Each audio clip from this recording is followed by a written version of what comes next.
Hello guys, स्वागत है आप सभी का आपके अपने यूट्यूब चैनल स्कॉलर्स जोन पर। दोस्तों, आज हम एक बहुत ही इंटरेस्टिंग टॉपिक डिस्कस करने वाले हैं जिसका नाम है हाइड्रोकार्बन। यानी कि आज हम देखेंगे कि हाइड्रोकार्बन बेसिकली होते क्या हैं और वो कितने टाइप्स के होते हैं। चलिए शुरू करते हैं। देखिए, अगर मैं बात करूं हाइड्रोकार्बन की, तो इसकी डेफिनेशन इसके नाम में ही छुपी है ना। हाइड्रोकार्बन वर्ड दो शब्दों से मिलकर बना है, एक तो हुआ हाइड्रो और एक हो गया कार्बन। क्लियर? तो हाइड्रो वर्ड किससे रिलेटेड है? हाइड्रोजन से। और कार्बन तो कार्बन है ही। क्लियर? तो क्या हो गया, वो कंपाउंड जो हाइड्रोजन और कार्बन से मिलकर बने होते हैं, ऐसे कंपाउंड क्या कहलाते हैं? हाइड्रोकार्बन कहलाते हैं। Clear? Compound which are made up of hydrogen and carbon are known as hydrocarbon. Clear? तो हम क्या बोलेंगे कि वो सारे कंपाउंड जो हाइड्रोजन और कार्बन से मिलकर बने होते हैं उन्हें हम हाइड्रोकार्बन बोलते हैं। क्लियर? अब ये जो हाइड्रोकार्बन है इनको हम फर्दर दो कैटेगरी में डिवाइड कर सकते हैं। एक हो गया सैचुरेटेड और दूसरी कैटेगरी हो गई unsaturated. Saturated hydrocarbon and unsaturated hydrocarbon. तो सैचुरेटेड हाइड्रोकार्बन क्या होते हैं? वो हाइड्रोकार्बन जिनमें कार्बन और कार्बन के बीच में सिंगल बॉन्ड प्रेजेंट होता है। कार्बन कार्बन के बीच में सिंगल बॉन्ड प्रेजेंट होता है, ऐसे हाइड्रोकार्बन क्या कहलाते हैं? सैचुरेटेड हाइड्रोकार्बन कहलाते हैं। क्लियर? फॉर एग्जाम्पल, अगर मैं बात करूं CH3 सिंगल बॉन्ड CH3 की। क्लियर? तो कार्बन और कार्बन के बीच में क्या प्रेजेंट है? सिंगल बॉन्ड प्रेजेंट है ना, तो ये क्या हो जाएगा? सैचुरेटेड हाइड्रोकार्बन का एग्जाम्पल हो जाएगा। क्लियर? अगर मैं बात करूँ अनसैचुरेटेड हाइड्रोकार्बन की, तो इसमें हम क्या बोलेंगे? अगर कार्बन कार्बन के बीच में अगर मल्टीपल बॉन्ड प्रेजेंट हो, मल्टीपल बॉन्ड यानी डबल बॉन्ड या ट्रिपल बॉन्ड प्रेजेंट हो, तो इस टाइप का हाइड्रोकार्बन क्या कहलाते हैं? अनसैचुरेटेड हाइड्रोकार्बन कहलाते हैं। तो हम क्या बोलेंगे? Multiple bonds are present in between carbon and carbon. और मल्टीपल बॉन्ड में कौन आता है? डबल बॉन्ड और ट्रिपल बॉन्ड। तो हम क्या बोलेंगे? अगर कार्बन कार्बन के बीच में या तो डबल बॉन्ड प्रेजेंट हो या ट्रिपल बॉन्ड प्रेजेंट हो, तो इस टाइप का हाइड्रोकार्बन अनसैचुरेटेड हाइड्रोकार्बन कहलाते हैं। क्लियर? अब देखिए, अगर आपको दो कार्बन के बीच में कहीं पे भी डबल बॉन्ड या ट्रिपल बॉन्ड दिख जाए, तब तो वो क्या हो जाएगा? अनसैचुरेटेड हाइड्रोकार्बन हो जाएगा। और अगर दिए गए कंपाउंड में आपको कार्बन कार्बन के बीच में डबल बॉन्ड या ट्रिपल बॉन्ड नहीं दिखे, तो वो कौन सी कैटेगरी में चला जाएगा? Saturated hydrocarbon. Clear? Saturated hydrocarbon का एग्जाम्पल क्या होता है? एल्केन। क्या होता है? एल्केन, यानी जिनमें कार्बन कार्बन के बीच में सिंगल बॉन्ड पाया जाता है, वो कैटेगरी क्या कहलाती है? एल्केन। क्लियर? अगर कार्बन कार्बन के बीच में डबल बॉन्ड प्रेजेंट हो, तो उस कैटेगरी को हम बोलते हैं एल्कीन। क्या बोलते हैं? एल्कीन। ठीक है? और अगर कार्बन कार्बन के बीच में ट्रिपल बॉन्ड प्रेजेंट हो, तो वो सीरीज़ एल्काइन कहलाएगी, वो कैटेगरी एल्काइन कहलाएगी। क्लियर? तो सिंपल सा कॉन्सेप्ट है कि अगर कार्बन कार्बन के बीच में सिंगल बॉन्ड प्रेजेंट है तो उसे सैचुरेटेड हाइड्रोकार्बन बोलेंगे। एग्जाम्पल क्या हो गया? एल्केन। अगर कार्बन कार्बन के बीच में डबल बॉन्ड या ट्रिपल बॉन्ड प्रेजेंट है तो उसे हम अनसैचुरेटेड हाइड्रोकार्बन कहेंगे। अगर कार्बन कार्बन के बीच में डबल बॉन्ड है तो उसे एल्कीन कहा जाता है। और अगर कार्बन कार्बन के बीच में ट्रिपल बॉन्ड प्रेजेंट है तो उस सीरीज़ को हम एल्काइन सीरीज़ बोलते हैं। क्या ये बात समझ में आई? क्लियर? देखिए, अब हम कुछ एग्जाम्पल लेते हैं और उस एग्जाम्पल से हम समझ जाएंगे कि कौन सैचुरेटेड है, कौन अनसैचुरेटेड हाइड्रोकार्बन है, कौन एल्केन है, कौन एल्कीन है और कौन एल्काइन है। चलिए देखते हैं। सबसे पहले अगर मैं एग्जाम्पल लूँ CH3 सिंगल बॉन्ड CH3। ठीक है? तो आप मुझे ये बताइए, क्या यहाँ पे आपको कहीं डबल बॉन्ड दिख रहा है या कहीं आपको ट्रिपल बॉन्ड दिख रहा है? नहीं दिख रहा, सिर्फ क्या दिख रहा है? सिंगल बॉन्ड ही दिख रहा है। यानी ये किस टाइप का हाइड्रोकार्बन हो गया? सैचुरेटेड हाइड्रोकार्बन हो गया। और ये एल्केन है, एल्कीन है या एल्काइन है? सिर्फ सिंगल बॉन्ड ही प्रेजेंट है ना, तो ये क्या होगा? एल्केन होगा। क्लियर? एल्केन का जनरल मॉलिक्यूलर फार्मूला क्या होता है, इसे हम रिप्रेजेंट करते हैं CnH2n+2 से, CnH2n+2 से, ठीक है। एल्कीन का जनरल फार्मूला क्या होता है, CnH2n, और एल्काइन का जनरल फार्मूला क्या होता है, CnH2n-2, ठीक है। ये सारा अभी आप समझ जाओगे, ठीक है। जहाँ पर n इजिकल टू क्या होता है, number of carbon, number of carbon, ठीक है। सभी केस में n क्या होता है, नंबर ऑफ कार्बन होता है। क्लियर। अब देखिए आप समझ जाएंगे। देखिए सबसे पहले तो ये क्या हो गया, सैचुरेटेड हो गया, ये क्या हो गया, सैचुरेटेड हाइड्रोकार्बन हो गया। और सैचुरेटेड है यानी सिंगल बॉन्ड प्रेजेंट है, तो इसे हम क्या बोल सकते हैं, कौन सी सीरीज़ है, एल्केन सीरीज़ है, ठीक है। अब इधर देखिए, देखना इसका जनरल मॉलिक्यूलर फार्मूला क्या होता है एल्केन का, CnH2n+2 होता है, ठीक है। अब देखिएगा इसका जनरल फार्मूला होता है एल्केन का CnH2n+2, ये होता है, जहाँ पर n इजिकल टू क्या होता है, नंबर ऑफ कार्बन होता है, n is equal to number of carbon, ठीक है। इस कंपाउंड में कितने कार्बन हैं, इस कंपाउंड में 2 कार्बन है, तो n की वैल्यू कितनी हो गई, यहाँ पे 2 हो गई। तो देखिए अब इसमें n की वैल्यू 2 रखोगे तो क्या हो जाएगा, C2H2n है ना, तो 2 का n से मल्टीप्लाई करेंगे, n की वैल्यू कितनी है, 2 है यहाँ पे, तो 2 × 2 प्लस कितना करना है अपने को, 2 करना है, तो कितना हो जाएगा ये C2H कितना हो जाएगा, 4 + 2 यानी कितना हो गया, 6 हो गया, तो C2H6, C2H6 यहाँ पे क्या आया फार्मूला, C2H6 आया। यानी कार्बन 2 है तो हाइड्रोजन कितने होंगे, एल्केन में 6 होंगे। तो देखिए कार्बन अगर 2 है तो हाइड्रोजन कितने हैं, 3 और 3 कितने हो गए, 6 हो गए। तो इस तरीके से हम किसी भी एल्केन को CnH2n+2 से रिप्रेजेंट कर सकते हैं, जहाँ पे n क्या होता है, नंबर ऑफ कार्बन होता है। अगर किसी एल्केन में नंबर ऑफ कार्बन हमें प्रेजेंट, अगर किसी एल्केन में कितने कार्बन प्रेजेंट है ये हमें पता है, तो हम नंबर ऑफ हाइड्रोजन भी निकाल सकते हैं। क्या ये बात समझ में आई या नहीं आई, क्लियर। अब इधर देखिए, इसका स्क्रीनशॉट ले लें एक बार। अब देखिए, अब अगर इस एल्केन का इलेक्ट्रॉन डॉट स्ट्रक्चर अगर मुझे बनाना हो तो क्या बना सकते हैं, क्या आप इसका इलेक्ट्रॉन डॉट स्ट्रक्चर बना सकते हैं या नहीं, जो कि मैं आपको बता चुका हूँ। इलेक्ट्रॉन डॉट स्ट्रक्चर में क्या करते हैं हम, वैलेंस इलेक्ट्रॉन को शामिल करते हैं। देखिए ये 2 कार्बन है ना, तो सबसे पहले 2 कार्बन बना दीजिए, ठीक है। ये ऐसा नहीं है कि कार्बन हाइड्रोजन से जुड़ा हुआ, ऐसा नहीं है ना, हमेशा कार्बन कार्बन के बीच में बॉन्ड पहले आप बना लीजिए, ठीक है। ये स्केलेटन कार्बन हो गए, क्या हो गए, स्केलेटन कार्बन, ठीक है। अब देखिए अपने को पता है कार्बन कितने बॉन्ड बनाता है, कार्बन हमेशा 4 बॉन्ड बनाता है। कार्बन कितने बॉन्ड बनाता है, 4 बॉन्ड बनाता है। हाइड्रोजन हमेशा कितने बॉन्ड बनाता है, 1 बॉन्ड बनाता है, क्लियर। तो ये बात ध्यान रखिए आप, कार्बन हमेशा 4 बॉन्ड बनाता है, कार्बन हमेशा 4 बॉन्ड बनाता है, हाइड्रोजन हमेशा 1 बॉन्ड बनाता है, ठीक है, हमें पता है। अब इधर देखिए, इस कार्बन ने 1 बॉन्ड तो बना दिया, तो 4 में से 1 है, पीछे कितने बचे, 3 बॉन्ड, यानी अभी 3 बॉन्ड और प्रेजेंट है इसके पास। ये कार्बन 1 बॉन्ड तो बना चुका है, अब इसके पास कितने बॉन्ड बाकी है, 3 बॉन्ड, तो ये अपन ने 3 बॉन्ड बना दी, ठीक है। अब इस कार्बन से कितने हाइड्रोजन जुड़े हुए हैं, 3 हाइड्रोजन जुड़े हुए हैं, तो तीनों से आप क्या कर दो, 1 हाइड्रोजन जोड़ दो। क्यों, क्योंकि हाइड्रोजन हमेशा 1 बॉन्ड बनाता है। देखो इस हाइड्रोजन ने भी 1 बॉन्ड बनाया, इस हाइड्रोजन ने भी 1 बॉन्ड बनाया, और इस हाइड्रोजन ने भी 1 बॉन्ड बनाया, ठीक है। ये कार्बन कितने हाइड्रोजन से जुड़ा हुआ है, 3 हाइड्रोजन से, तो यहाँ पे क्या कर दो, तीनों से हाइड्रोजन जोड़ दो, ठीक है।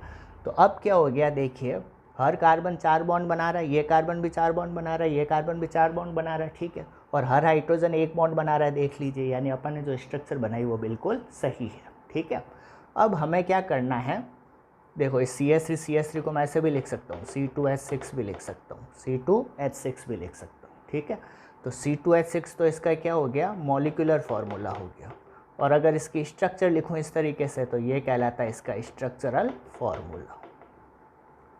ये हो गया मॉलिक्यूलर फार्मूला और ये हो गया स्ट्रक्चरल फार्मूला। स्ट्रक्चरल फार्मूले में हमें बॉन्डिंग के बारे में जानकारी मिलती है, क्लियर। अब हमें क्या बनाना है, मान लीजिए इसकी इलेक्ट्रॉन डॉट स्ट्रक्चर बनानी है, इलेक्ट्रॉन डॉट स्ट्रक्चर। तो इलेक्ट्रॉन डॉट स्ट्रक्चर में हमेशा वैलेंस इलेक्ट्रॉन को शामिल किया जाता है। हमें पता है कि कार्बन का कॉन्फ़िगरेशन कितना होता है, कार्बन 6 होता है, तो कितना हो गया 2,4, और हाइड्रोजन का कितना होता है एटॉमिक नंबर 1, तो इसका कितना होता है 1 ही होगा बस, ठीक है। अब वैलेंस इलेक्ट्रॉन कितने हैं, वैलेंस इलेक्ट्रॉन का मतलब होता है आउटर मोस्ट शेल में कितने इलेक्ट्रॉन होते हैं। तो कार्बन का आउटर मोस्ट शेल कौन सा हुआ, 2 इलेक्ट्रॉन तो के शेल में है, और एल शेल में कितने इलेक्ट्रॉन है 4 इलेक्ट्रॉन है। आउटर मोस्ट शेल कौन सा हुआ एल, और एल में कितने इलेक्ट्रॉन है 4 इलेक्ट्रॉन है। यानी कार्बन के वैलेंस इलेक्ट्रॉन कितने होते हैं, कार्बन के वैलेंस इलेक्ट्रॉन कितने होते हैं 4 होते हैं। और हाइड्रोजन में तो के शेल में 1 ही इलेक्ट्रॉन प्रेजेंट है, तो आउटर मोस्ट शेल के ही शेल ही हुआ जिसमें कितने इलेक्ट्रॉन है 1, यानी हाइड्रोजन में वैलेंस इलेक्ट्रॉन कितना होता है 1, कार्बन में वैलेंस इलेक्ट्रॉन 4 और हाइड्रोजन में वैलेंस इलेक्ट्रॉन 1। हमेशा इलेक्ट्रॉन डॉट स्ट्रक्चर में वैलेंस इलेक्ट्रॉन को ही शामिल किया जाता है, ये बात सब हमें पता है। कैसे इलेक्ट्रॉन डॉट स्ट्रक्चर बनाते हैं इस पर मैं एक वीडियो बना चुका हूँ, वो जाके आप ज़रूर देखिएगा। देखिए इधर, अब इसका हमें क्या बनाना है इलेक्ट्रॉन डॉट स्ट्रक्चर बनाना। तो देखिए ये 2 कार्बन, ठीक है 2 कार्बन।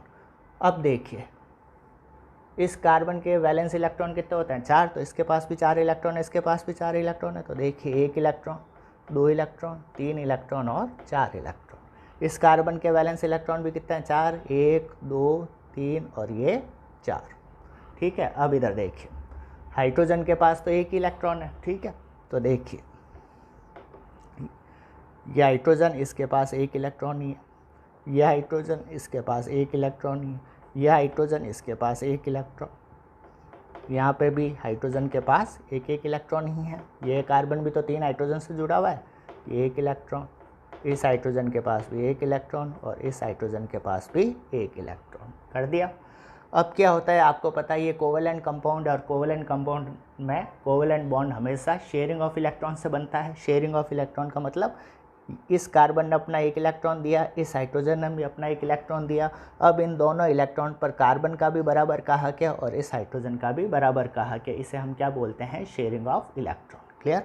तो देखिए इस हाइड्रोजन के हिस्से में कितने इलेक्ट्रॉन आए 2, इधर इस हाइड्रोजन ने 1 अपना इलेक्ट्रॉन दिया, कार्बन ने भी अपना 1 इलेक्ट्रॉन दिया, और इन दोनों इलेक्ट्रॉन पर कार्बन का भी हक है और हाइड्रोजन का भी हक है। तो इस हाइड्रोजन के हिस्से में कितना है 2 इलेक्ट्रॉन। ठीक इसी तरीके से इस हाइड्रोजन के हिस्से में भी 2 इलेक्ट्रॉन। ठीक इसी तरीके से यहाँ पे भी हाइड्रोजन के पास 2 इलेक्ट्रॉन आएंगे, इधर भी 2 इलेक्ट्रॉन, इधर भी 2 इलेक्ट्रॉन। क्लियर। अब मैं अगर बात करूँ कार्बन की, तो देखो कार्बन ने अपना 1 इलेक्ट्रॉन दिया, इस कार्बन ने भी अपना 1 इलेक्ट्रॉन दिया। अब इन दोनों पर इसका भी हक है और इस कार्बन का भी हक है, और साथ में ही इस कार्बन के हिस्से में ये 2 इलेक्ट्रॉन भी तो आएंगे, ये 2 इलेक्ट्रॉन भी तो आएंगे, ये 2 भी इलेक्ट्रॉन आएंगे। तो इस कार्बन के पास टोटल कितने इलेक्ट्रॉन आ गए, टोटल कितने इलेक्ट्रॉन आए इसके हिस्से में, कितना आ गए 2 2 4 2 6 2 8 आ गए। और 8 होते ही ऑक्टेट रूल के हिसाब से एटम क्या हो जाता है स्टेबल हो जाता है ना। तो स्टेबल होने के लिए ही ये शेयरिंग ऑफ इलेक्ट्रॉन होती है, और हर चीज़ क्या होना चाहती है स्टेबल होना चाहती है। इधर इस कार्बन के हिस्से में कितने आएंगे भैया, देखो ये 2 इलेक्ट्रॉन इस हाइड्रोजन के हिस्से में थे, तो ये 2 इलेक्ट्रॉन इस कार्बन के हिस्से में भी तो आएंगे, ये 2 इसके हिस्से में भी तो आएंगे, ये 2 भी इसके हिस्से में आएंगे, और ये 2 भी इलेक्ट्रॉन इस कार्बन के हिस्से में आएंगे। तो इस कार्बन के हिस्से में टोटल कितने इलेक्ट्रॉन आ गए, कितने आ गए 8 इलेक्ट्रॉन हो गए, 2 2 4 2 6 2 8, तो ये भी क्या हो गया स्टेबल हो गया। क्लियर। तो इस तरीके से हम इस कंपाउंड की इलेक्ट्रॉन डॉट स्ट्रक्चर बना सकते हैं। क्लियर। इलेक्ट्रॉन डॉट स्ट्रक्चर में हमेशा वैलेंस इलेक्ट्रॉनों को शामिल किया जाता है। ठीक है। और क्या देखते हैं किस एटम के हिस्से में कितने इलेक्ट्रॉन आ रहे हैं, उस हिसाब से उस एटम के चारों तरफ एक सर्किल बना दिया जाता है। हर एटम का अपना एक पर्सनल सर्किल होगा जिसमें हम उस एटम के हिस्से में कितने इलेक्ट्रॉन आए उसे हम रिप्रेजेंट करते हैं। तो ये क्या कहलाता है इलेक्ट्रॉन डॉट स्ट्रक्चर। क्लियर। तो हम ये देख लिया कि ये जो कंपाउंड है उसको हम किस तरीके से लिख सकते हैं, उससे हम किस तरीके से स्ट्रक्चर बना सकते हैं, और स्ट्रक्चर से हम किस तरीके से इलेक्ट्रॉन डॉट स्ट्रक्चर बना सकते हैं। तो मॉलिक्यूलर फार्मूला से पहले क्या बनाओगे आप स्ट्रक्चरल फार्मूला, और स्ट्रक्चरल फार्मूला से बाद में आप क्या बना सकते हो इलेक्ट्रॉन डॉट स्ट्रक्चर बना सकते हो। क्लियर। अब देखिए इन 2 कार्बन के बीच में कितने कितने इलेक्ट्रॉन की शेयरिंग हुई, 1 इलेक्ट्रॉन इसने दिया 1 इलेक्ट्रॉन इसने दिया, तो 1 1 इलेक्ट्रॉन की शेयरिंग हुई ना। तो जब 1 1 इलेक्ट्रॉन की शेयरिंग होती है तो हमेशा क्या बनता है सिंगल बॉन्ड बनता है। तो देखिए सिंगल बॉन्ड बन गया। यहाँ पे भी हर कार्बन और हर हाइड्रोजन के बीच में 1 1 इलेक्ट्रॉन की शेयरिंग हो रही है, और एक एक इलेक्ट्रॉन की शेयरिंग होने से सिंगल बॉन्ड ही आता है। तो देखो हर कार्बन और हाइड्रोजन के बीच में क्या आ रहा है, सिंगल बॉन्ड आ रहा है। ठीक है, अगर दो दो इलेक्ट्रॉन की शेयरिंग होती तो डबल बॉन्ड आ जाता, तीन तीन इलेक्ट्रॉन की शेयरिंग होती तो ट्रिपल बॉन्ड आ जाता। ठीक है, तो ये कॉन्सेप्ट भी आपको ध्यान रखना है। क्लियर, स्क्रीनशॉट ले लीजिए एक बार।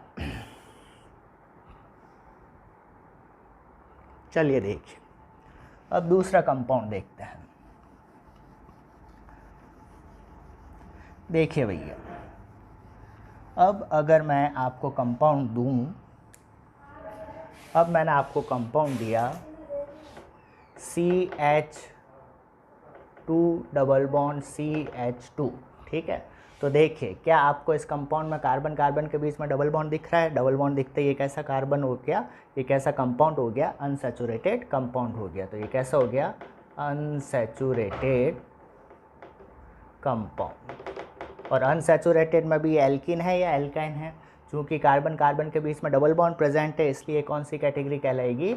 एल्कीन कहलाएगी। क्या कहलाएगी? एल्कीन। ठीक है, और एल्कीन का जनरल फार्मूला क्या होता है? CnH2n होता है। ठीक है, जहाँ पर n इजिकल टू क्या होता है? Number of carbon. n is equal to number of carbon. इस केस में नंबर ऑफ कार्बन कितना है? 2 है।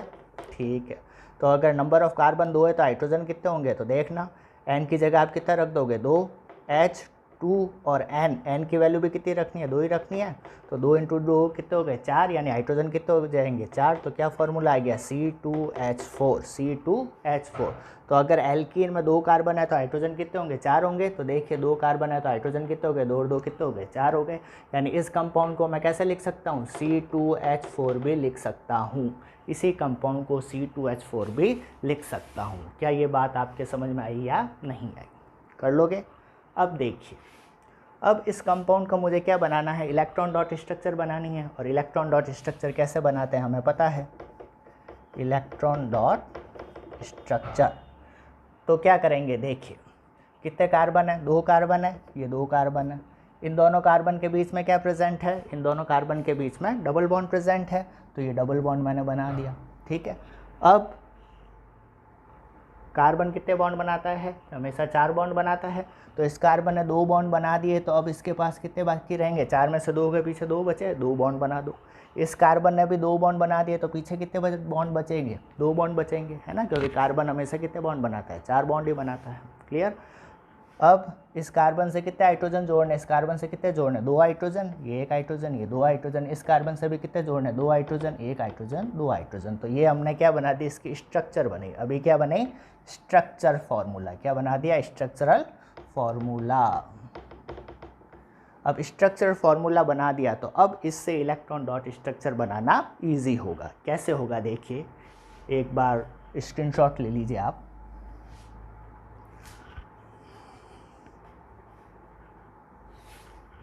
ठीक है, अब देखिए, अब हम किस तरीके से इसकी इलेक्ट्रॉन डॉट स्ट्रक्चर बनाएंगे। देखिएगा, करना वही है जो अभी तक करते आए हैं हम। क्या करना है हमें? देखिए इधर, ये कार्बन है, कार्बन के वैलेंस इलेक्ट्रॉन कितने होते हैं? 4 होते हैं। तो 1 2 3 और 4। ठीक है, या इस तरीके से देखिए, देखिए ये 1 2 3 और 4, ये इस कार्बन के हो गए 4 इलेक्ट्रॉन। दूसरा, ये दूसरा कार्बन, इसके पास भी कितने इलेक्ट्रॉन होंगे? 4, 1 2 3 और 4। ठीक है, अब इस कार्बन से कितना हाइड्रोजन जोड़ना है? 2 हाइड्रोजन जोड़ना है। तो 1 इलेक्ट्रॉन इस कार्बन ने दिया, तो 1 इलेक्ट्रॉन इस हाइड्रोजन ने दिया। दोनों की एक एक इलेक्ट्रॉन की शेयरिंग हुई। इन दोनों इलेक्ट्रॉन पर दोनों एटम के बराबर का हक होगा। इस कार्बन ने अपना 1 इलेक्ट्रॉन दिया, इस हाइड्रोजन ने अपना 1 इलेक्ट्रॉन दिया, एक एक इलेक्ट्रॉन की शेयरिंग हुई, यानी कि इन दोनों इलेक्ट्रॉन पर इस कार्बन का भी हक होगा, इस हाइड्रोजन का भी हक होगा। तो एक एक इलेक्ट्रॉन की शेयरिंग हो रही है, तो क्या बन जाएगा? सिंगल बॉन्ड बन जाएगा। इधर दूसरा कार्बन, इससे भी 2 हाइड्रोजन जोड़ना है। तो एक इलेक्ट्रॉन इस कार्बन ने दिया, 1 इलेक्ट्रॉन इस हाइड्रोजन ने दिया, 1 इलेक्ट्रॉन इस कार्बन ने दिया, 1 इलेक्ट्रॉन इन हाइड्रोजन ने दिया। यानी कार्बन और हाइड्रोजन के बीच में भी एक एक इलेक्ट्रॉन की शेयरिंग हो रही है, एक एक इलेक्ट्रॉन की शेयरिंग हो रही है, तो सिंगल बॉन्ड बन जाएगा। क्लियर। अब देखिए, अब क्या होगा, ये कार्बन अपने 2 इलेक्ट्रॉन देगा और ये कार्बन अपने 2 इलेक्ट्रॉन देगा। कैसे पता चल रहा मुझे, तो देखिए मैंने आपको कहा था, ये चीज़ ध्यान रखिए, क्या कहा था कि अगर एक एक इलेक्ट्रॉन की शेयरिंग हो रही है तो क्या बनता है, सिंगल बॉन्ड। 2 इलेक्ट्रॉन की शेयरिंग होती है तो क्या बनता है, डबल बॉन्ड। और 3 इलेक्ट्रॉन की शेयरिंग होती है तो क्या बन जाता है, ट्रिपल बॉन्ड।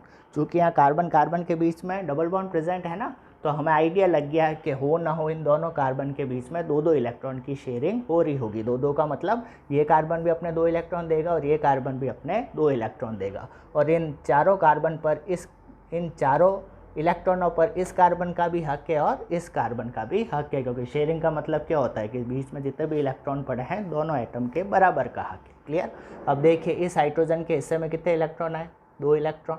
इस हाइड्रोजन के हिस्से में 2, इस हाइड्रोजन के हिस्से में भी 2 इलेक्ट्रॉन और इस हाइड्रोजन के हिस्से में भी 2 इलेक्ट्रॉन। ठीक है। जनरली तो क्या होता है, ऑक्टेट रूल के हिसाब से एटम के पास 8 इलेक्ट्रॉन तो स्टेबल होता है, लेकिन हमेशा ध्यान रखिए हाइड्रोजन के केस में उसके पास 2 इलेक्ट्रॉन होते ही वो स्टेबल हो जाते हैं। क्लियर। अब देखिए इस कार्बन के हिस्से में कितना है, 2, 2, 4 और इन चारों पर भी तो इन दोनों कार्बन का हक है। तो इस कार्बन के पास टोटल कितने इलेक्ट्रॉन आ गए, इसके हिस्से में 8, 2, 2, 4, 2, 6, 2, 8 होते ही कार्बन क्या हो गया, स्टेबल हो गया। और इस कार्बन के हिस्से में कितने इलेक्ट्रॉन आएंगे, 2 ये और 4 ये, टोटल कितने हो गए, 8 इलेक्ट्रॉन। 8 इलेक्ट्रॉन होते ये क्या हो जाएगा, स्टेबल हो जाएगा। तो ये क्या हो गया, इसकी इलेक्ट्रॉन डॉट स्ट्रक्चर। हमेशा पहले मॉलिक्यूलर फार्मूला लिखो, मॉलिक्यूलर फार्मूला से ये स्ट्रक्चरल फार्मूला बना दो। तो स्ट्रक्चरल फार्मूला से इलेक्ट्रॉन डॉट स्ट्रक्चर बनाना क्या होता है, ईजी होता है।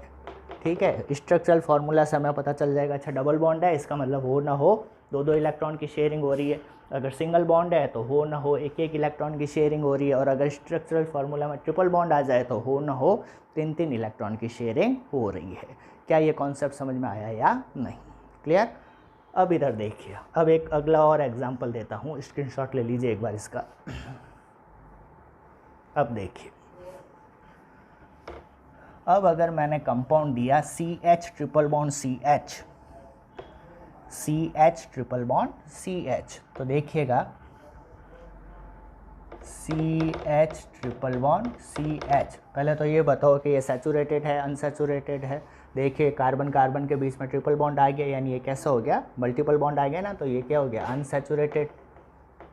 अनसैचुरेटेड कंपाउंड हो गया। और अनसैचुरेटेड में भी एल्कीन है या एल्काइन है, चूँकि ट्रिपल बॉन्ड प्रेजेंट है इसलिए कौन सी कैटेगरी है, एल्काइन। कौन सी कैटेगरी है, एल्काइन। क्लियर। और एल्काइन का जनरल फार्मूला क्या होता है, CnH2n-2। ठीक है।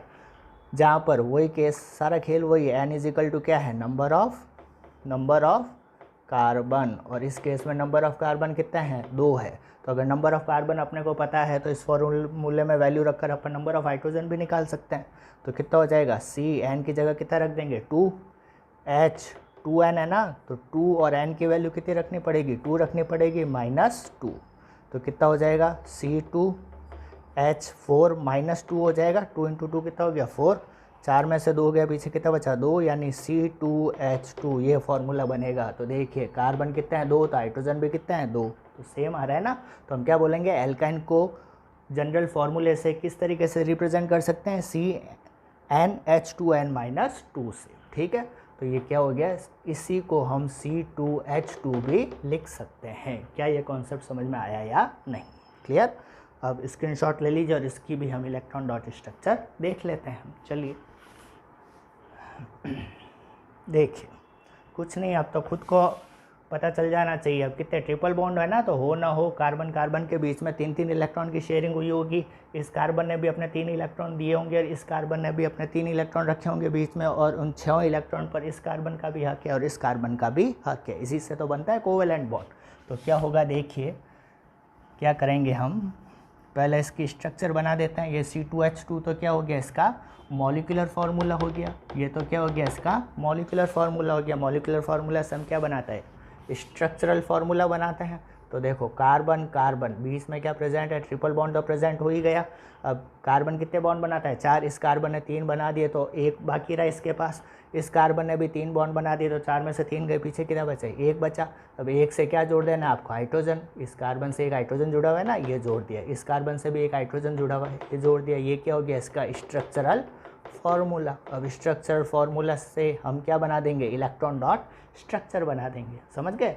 हमेशा ध्यान रखिएगा, ऐसा नहीं है कि ट्रिपल बॉन्ड यहाँ से तो कार्बन से जुड़ा और यहाँ से हाइड्रोजन, ऐसा नहीं है भैया, है ना। हमेशा पहले कार्बन वाली सीरीज बना दिया करो। बॉन्ड हमेशा किसके बीच में प्रेजेंट होते हैं, कार्बन कार्बन के बीच में प्रेजेंट होता है। पहले कार्बन स्केलेटन बनाया करो, ठीक है, फिर उससे हाइड्रोजन जोड़ा करो। क्लियर। अब इधर देखिए, इलेक्ट्रॉन डॉट स्ट्रक्चर बनानी है। 2 कार्बन है, कार्बन के पास वैलेंस इलेक्ट्रॉन कितना है, 4 है। अब सबसे पहले ये देखिए कि इस कार्बन कार्बन के बीच में ट्रिपल बॉन्ड आ रहा है। ट्रिपल बॉन्ड कब आता है, जब 3-3 इलेक्ट्रॉन की शेयरिंग होती है ना। तो देखिए इन दोनों के बीच में 3-3 इलेक्ट्रॉन की शेयरिंग हुई होगी। तो देखिए इस कार्बन के पास 4 इलेक्ट्रॉन है, 1 2 3 और ये 4। इस कार्बन के पास भी 4 इलेक्ट्रॉन, 1 2 3 और ये 4, ठीक है। अब एक हाइड्रोजन जोड़ना है। कैसे बनता है, हाइड्रोजन के पास 1 ही इलेक्ट्रॉन होता है।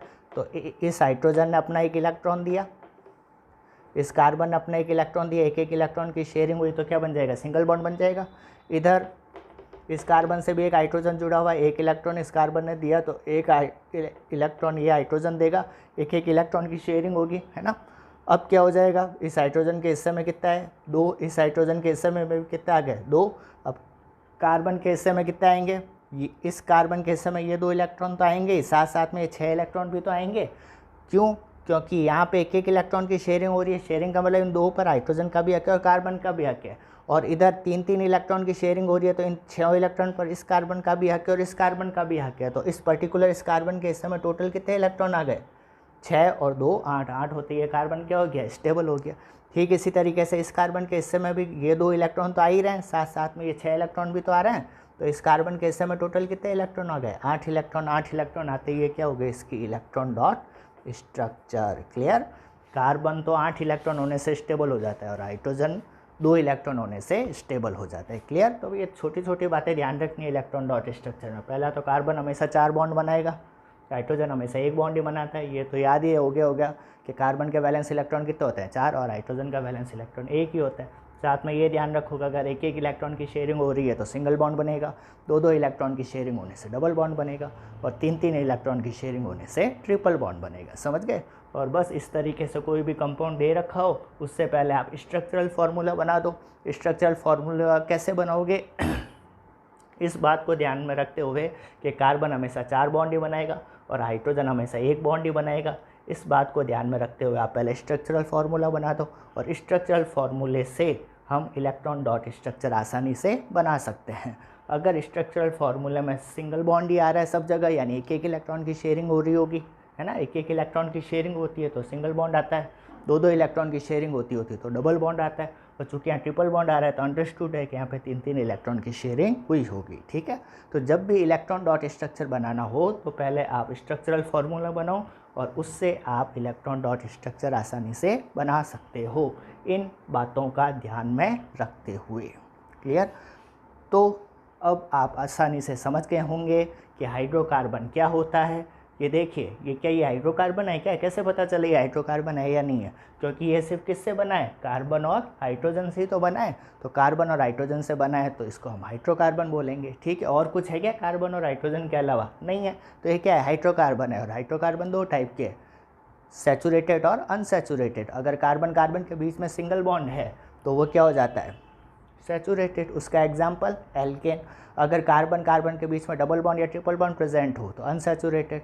अनसैचुरेटेड में डबल बॉन्ड भी प्रेजेंट हो सकता है, ट्रिपल बॉन्ड भी। अगर कार्बन कार्बन के बीच में डबल बॉन्ड प्रेजेंट है तो उसे एल्किन बोलते हैं और ट्रिपल बॉन्ड प्रेजेंट हो तो उसे एल्काइन बोलते हैं। और इन सब का जनरल मॉलिक्यूलर फार्मूला भी हम देख चुके हैं। क्लियर। और साथ ही इलेक्ट्रॉन डॉट स्ट्रक्चर की भी हमने प्रैक्टिस कर ली है। Clear.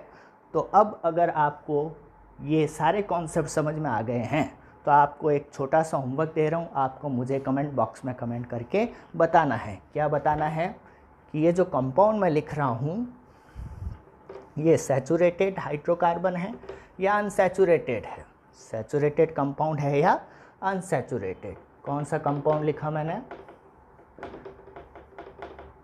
CH3 C double bond O CH3।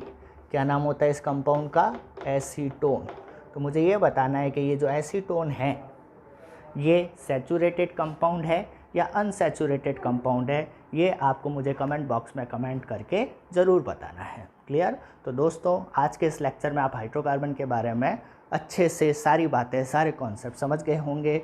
और अगर आपको ये वीडियो पसंद आया हो तो चैनल को लाइक सब्सक्राइब करना मत भूलिएगा और अपने फ्रेंड सर्किल को भी अपने इस चैनल के बारे में ज़रूर बताइएगा ताकि उनके भी कॉन्सेप्ट क्लियर हो सकें।